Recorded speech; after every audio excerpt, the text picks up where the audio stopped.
Janjoš urliče na Maju iz Petinih žgila, izgoreo zbog njenog pomirenja s Alibabom. Ona ponizila Staniju kao nikad. Bivšu najbolju drugaricu strpala u koš sa Aneli Ahmić. U toku je radio emisija Amnezija, a voditelji Bora Santana i Filip Đukić ugostili su Saleta Luksa, koji je imao svoju specijalnu rubriku Luksuzna ispovedaonica sa Mašom. Njima se pridružila Maja Marinković, koja je razgovarala sa njima.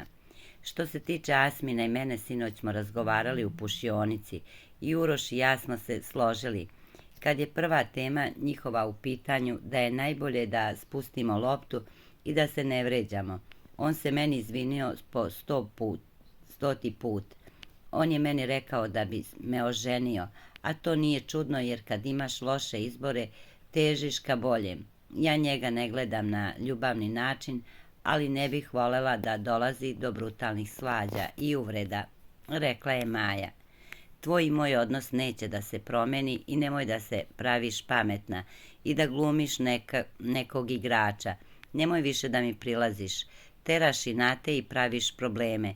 Ja sam ti verovao, a sad ti više ništa ne verujem. Ti sve radiš da bi njega provocirala, a sad mi je to jasno.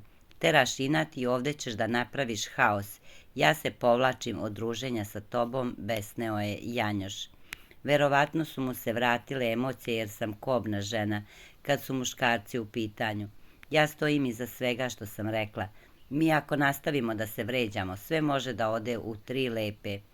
Što se Janjoša tiče, mislim da su mu se vratile emocije prema meni.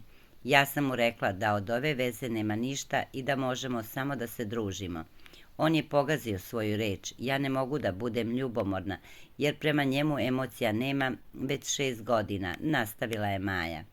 Jel si pustila loptu sa Asminom jer su se Janjoš i Aneli pomirili? Pitao je Bora.